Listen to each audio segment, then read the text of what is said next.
Hello, and welcome to Unerasing LGBTQ History and Identities, a podcast. I'm Deb Fowler, co-founder of History Unerased. In 1989, on North Main Street in Sharon, Massachusetts, Muriel Moody Nelson led the dedication ceremony of a life-size statue commemorating her great-great-great-grandmother, Deborah Sampson. The statue depicts Sampson dressed half in Continental Army attire and half in traditional women's attire.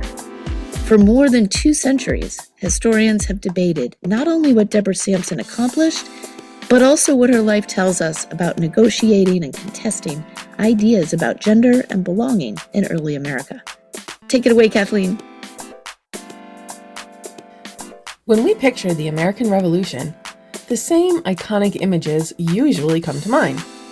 George Washington crossing the Delaware on Christmas night in 1776. Paul Revere galloping out of Boston to warn the Patriots in Lexington and Concord on the evening of April 18, 1775. Baron von Steuben training the weary troops at Valley Forge in the winter of 1778.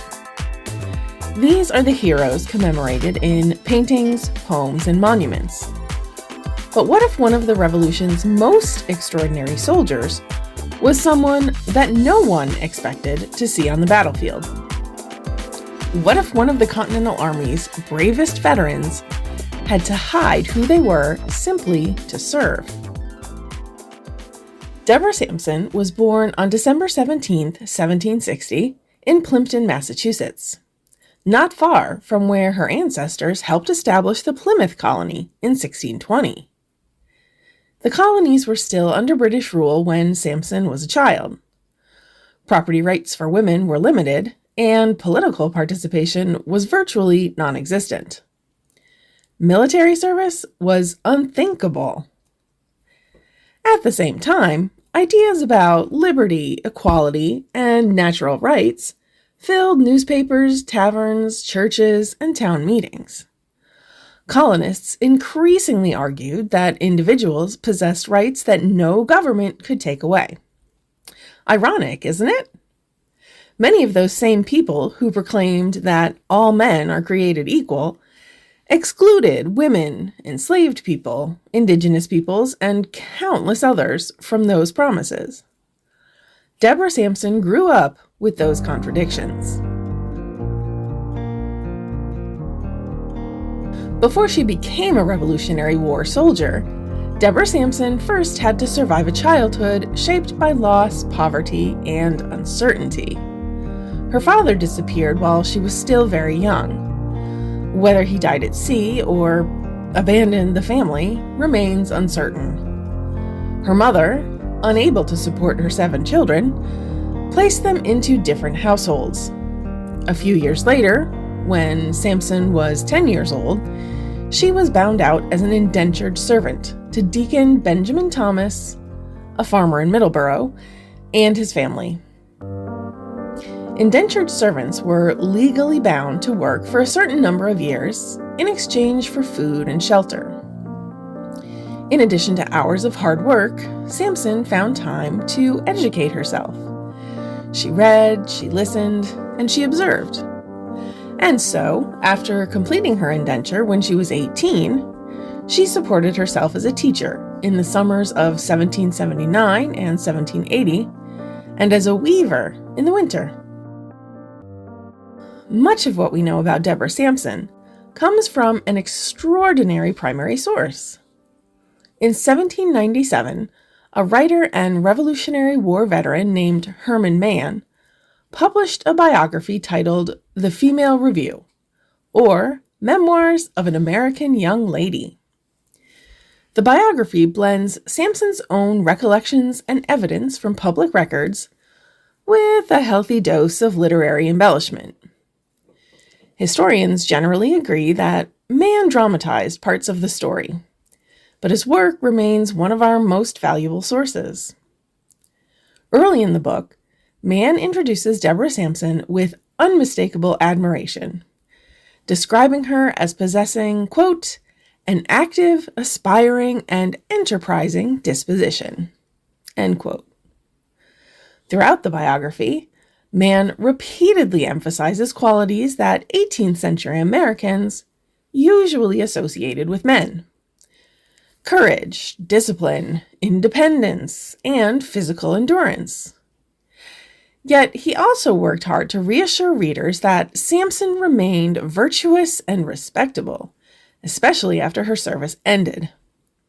Mann wanted readers to admire her heroism without questioning the gender norms of the young republic. Here is how Mann describes Sampson early in the text. Quote, "Though destitute of many advantages of education, she happened to fix on many genuine principles. She may be noted for a natural sweetness and pliability of temper, a ready wit, which only needed refinement, a ready conformity to a parent's or patroness's injunctions, a native modesty and softness in expression and deportment, and passions naturally formed for philanthropy and commiseration." End quote. By 1782, the American Revolution had entered its final years. Although the decisive battle at Yorktown had taken place in the fall of 1781, fighting had not completely ended. The Continental Army still needed soldiers to guard strategic positions, patrol contested territory, and prepare for the possibility that hostilities might resume. Recruiting had become increasingly difficult because years of war had exhausted communities, and the Army was desperate for healthy young recruits. Some historians believe these circumstances made it easier for Deborah Sampson to pass unnoticed through the enlistment process. Still, enlisting in the Continental Army was a risky decision. Army life offered almost no privacy. Soldiers slept together, marched together, bathed together, and often received medical care together. Discovery could have resulted in dishonorable discharge and perhaps even imprisonment. Sampson decided the rewards outweighed the risks. After carefully cutting her hair, binding her chest, and donning masculine clothes, Deborah Sampson enlisted under the name Robert Shirtliff and became a soldier in the Continental Army, assigned to the Light Infantry Company of the 4th Massachusetts Regiment.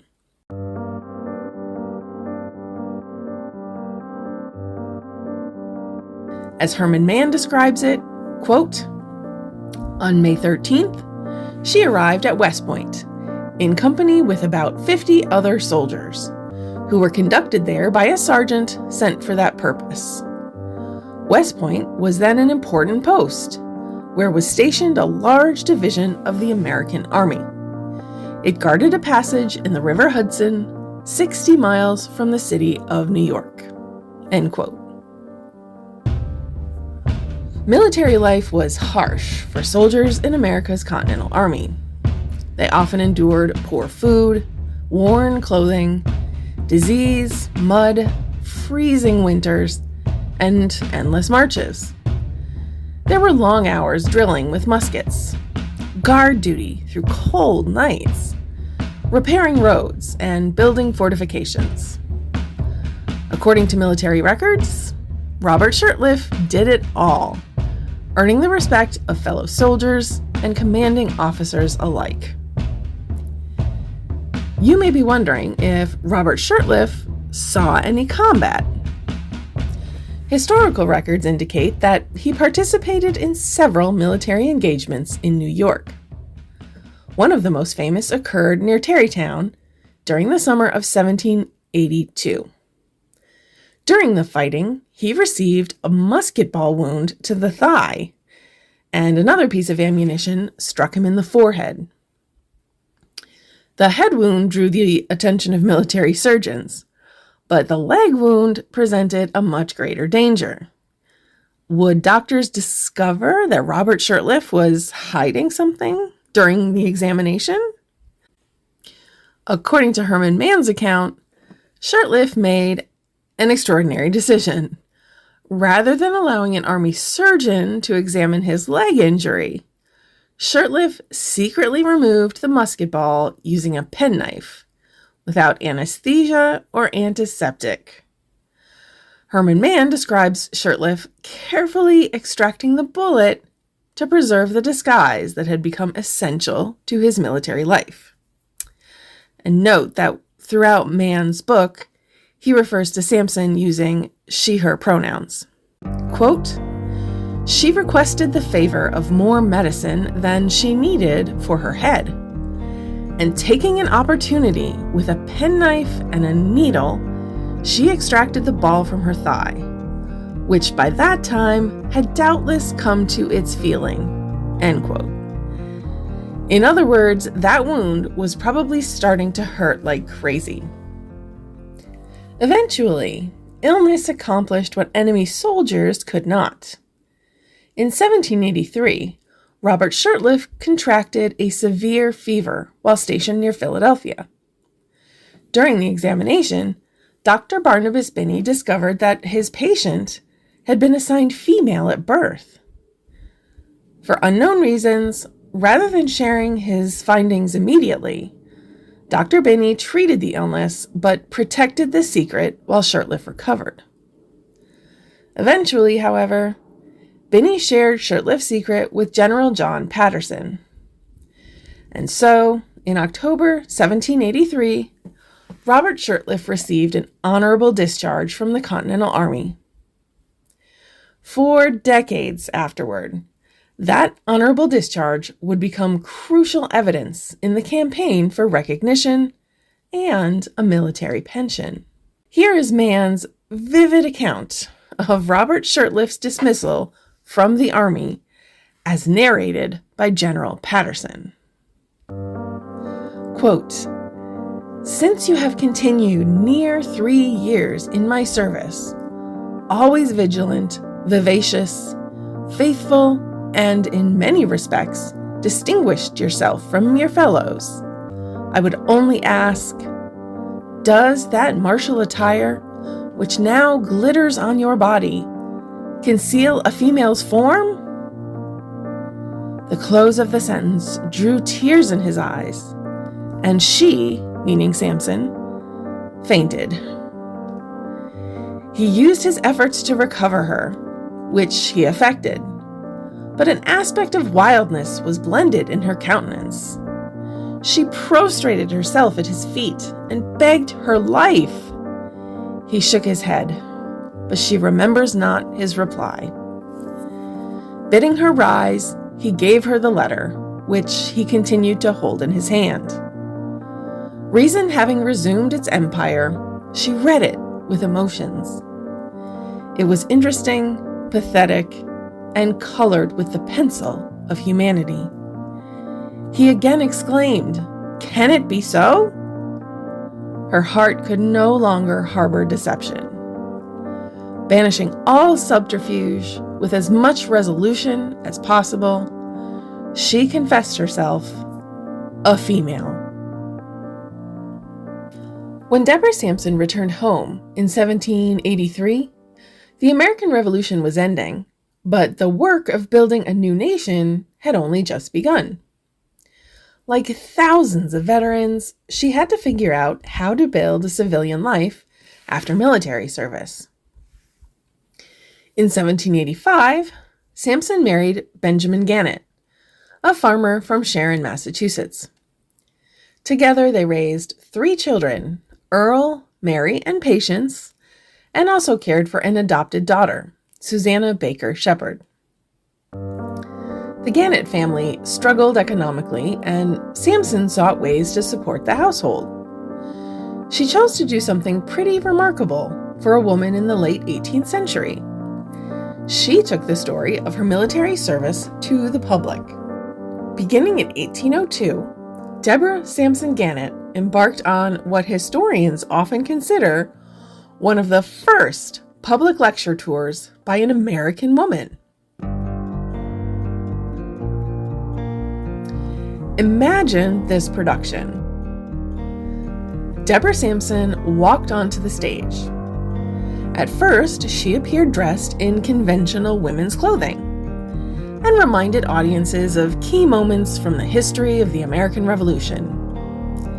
Then, she leaves the stage only to re-emerge wearing the uniform of a Continental Army soldier. Before astonished audiences, she demonstrated military drills, manual exercises with a musket, and marching commands she learned while serving as Robert Shirtliff.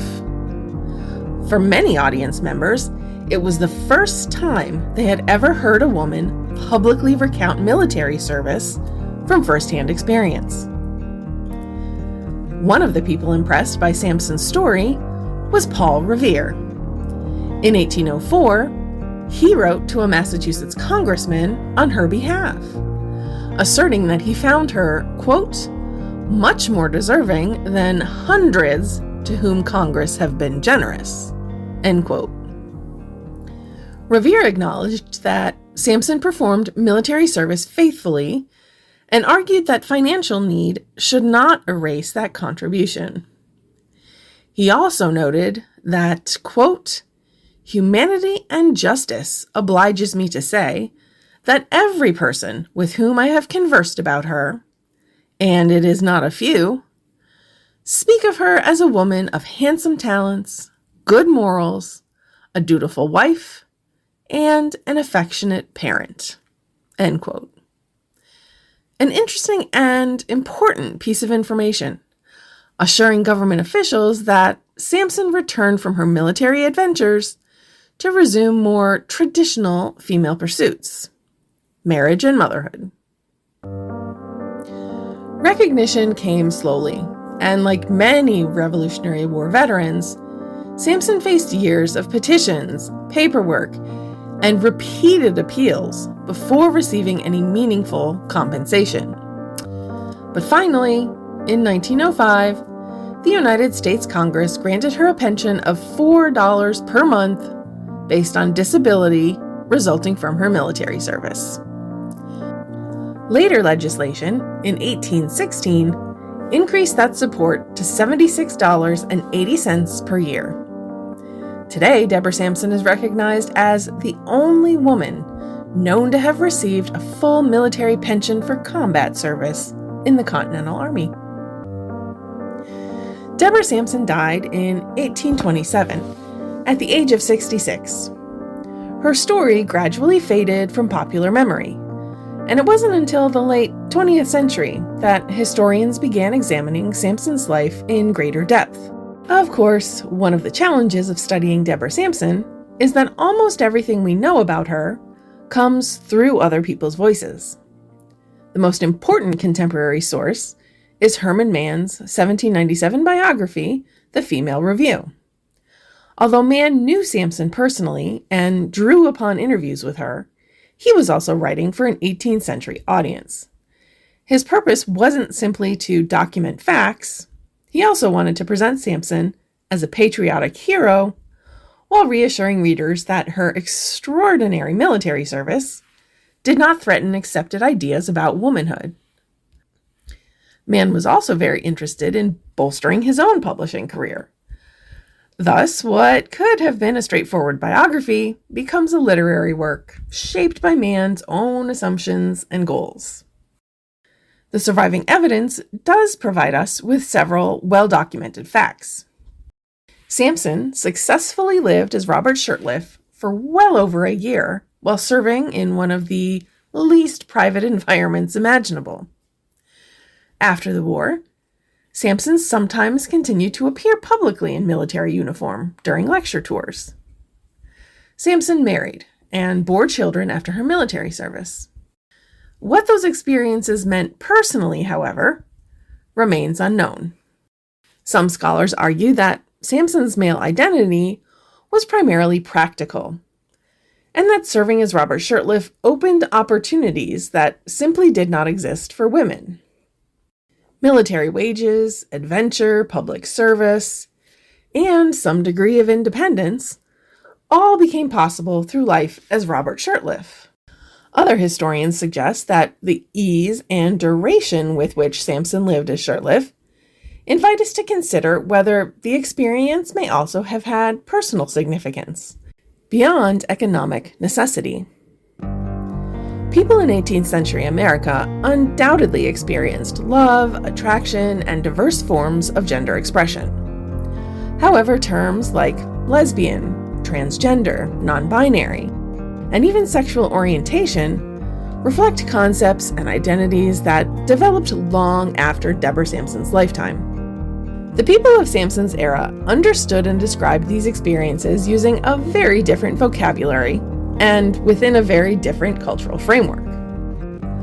What we can say with confidence is that Deborah Sampson lived a life that challenged 18th and early 19th century gender expectations.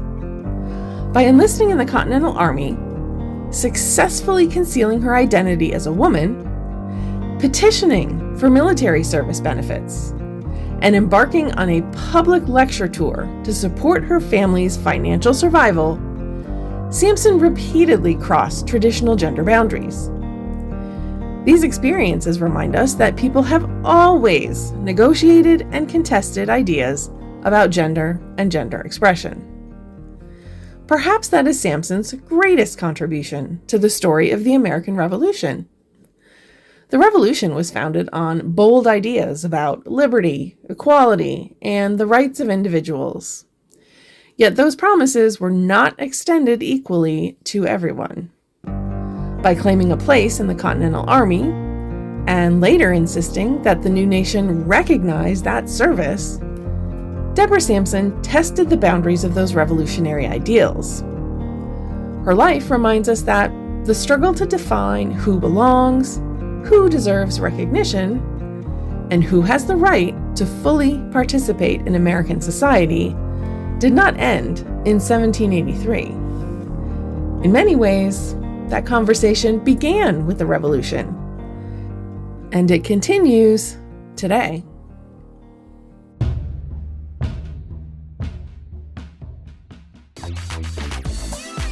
Kathleen Barker is History and Erased Program Director and podcast host, and is a library and information specialist and public historian with over 20 years of experience as a museum and library educator. This podcast is funded by the New York City Council. It was developed by History and Erased and produced and edited by Dinah Mack, our Youth Equity Program Director and podcaster. Our theme music is 1986 by Brother D via Tribe of Noise. We would love to hear from you. Email us at hello@unerased.org and let us know where in the world you're listening, or what history we can highlight in a future episode from your corner of the world. That's hello, HELLO, @unerased.org. And please rate this podcast and share. I'm Deb Fowler. Thanks for listening.